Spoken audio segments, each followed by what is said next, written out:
tell you, for your people that don't understand the world and they don't understand how life works, if I wasn't elected, you would right now, maybe the war would be over, hopefully with a victory. But if you remember when I first came in, we didn't have ammunition.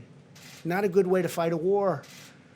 President Obama left us no ammunition, okay? And he left us virtually no medical and ventilators. He left us, the cupboard was dry, right? The cupboard was dry. No, I think right now you'd be at war, essentially, in some form, be over, it would be raging with North Korea if I weren't president. And we're doing just fine with North Korea, just fine. Let's see how it all ends up. You know, in the meantime, they said, oh, Trump's given up. And then they said, oh, really, what's he given up? And they said, I don't know. Then they said, he met. Oh, I met. No, I have a good relationship with Kim Jong-un. That's not a bad thing to have a good relationship. Obama wanted a relationship. He wouldn't meet with Obama. Wouldn't meet with him. Okay, have a good relationship with him. We met at the line. I stepped over the line the first time anything like that's ever. It's all good. It's good. But when they say, the stupid people, I call them stupid people, or the haters, they say, Trump's given up so much. Really? I've actually increased the sanctions. China's been very good on the border. In fact, right now, the border is stone cold closed between China and North Korea. Our relationship with China was good until they did this. Once we found out about this, look, we just made a trade deal where China's going to have to buy $250 billion a year in our product, $50 billion from the farmers, $40 to $50 billion from the farmers. The relationship was good when we were signing that, but then all of a sudden you hear about this. So it's a big difference. You know, the question was asked, would you be angry at China? Well, the answer might very well be a very resounding yes, but it depends. Was it a mistake that got out of control, or was it done deliberately? Okay, there's a big difference between those two. In either event, they should have let us go in. You know, we asked to go in very early, and they didn't want us in. I think they were embarrassed. I think they knew it was something bad, and I think they were embarrassed. But, you know, no, I think we're doing very well. Well, so you said Russia, you said China, you said North Korea.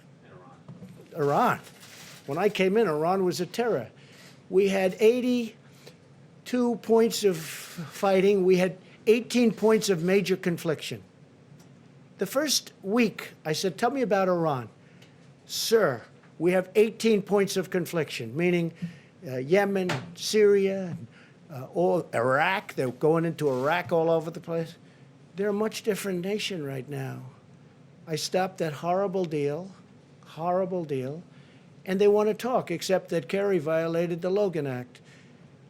He made the deal, and he doesn't want them to make a deal because I would have made a deal, in my opinion, except that John Kerry, who made the deal originally, which was a stupid deal to make, gave him $150 billion, gave him $1.8 billion in cash, in green. That would be more than this room 10 times with $100 bills. You could fill up this room 10 times with $100 bills, and it's not that small a room.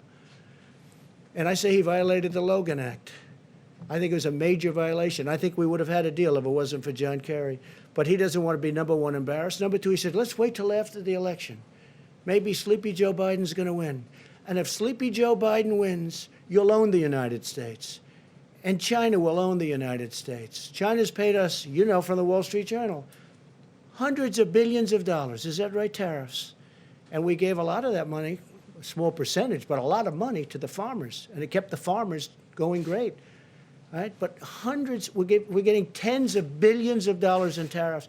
And by the way, for those of you that say, oh, we're paying, China devalued their currency in order to pay these. We didn't pay. China paid. They don't like to write that. They also added money into their system, so they paid for that. No, I think you have numerous countries waiting to see whether or not Sleepy Joe wins, because if Sleepy Joe won, they own our country. They will take our country. You know, we had, go back 2 months, we had by far, and China was supposed to catch us. You know better than anybody, Wall Street Journal. For years I've heard, by 2019, China will catch us. There's only one problem. Trump got elected in 2016. That was a big difference. And we were going leaps and bounds above China. And before the problem with the plague, right?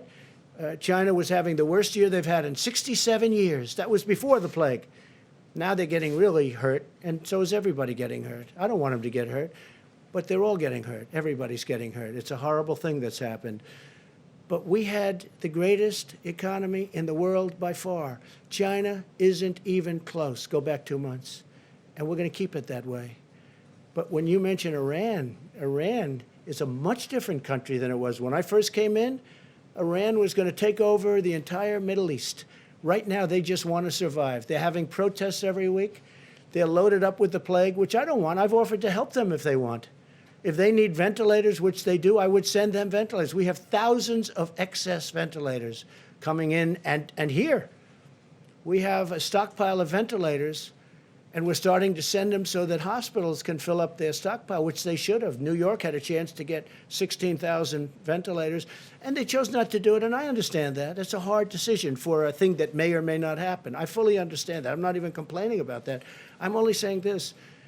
Iran was a terror when I came into office. Right now, they don't want to mess around with us. They don't want to mess around with us. Two things. North Korea, same sanctions we've always had, except more. We haven't given anything. I think you'll hopefully take that back to the Wall Street Journal because they really don't understand it. They really don't. And with Iran, I mean, that's a different country right now. And they want to make a deal. The only reason they don't, they're being shamed in because the guy that gave them the sweetheart didn't want to met with them many times. He should have never met with them. And in my opinion, he's telling them, don't wait. Maybe Trump will lose, and then you can negotiate with a patsy, with a weak guy, and you'll take over between you and Russia. Nobody's been tougher on Putin. He knows it better than anybody. Nobody's been tougher on Putin than me.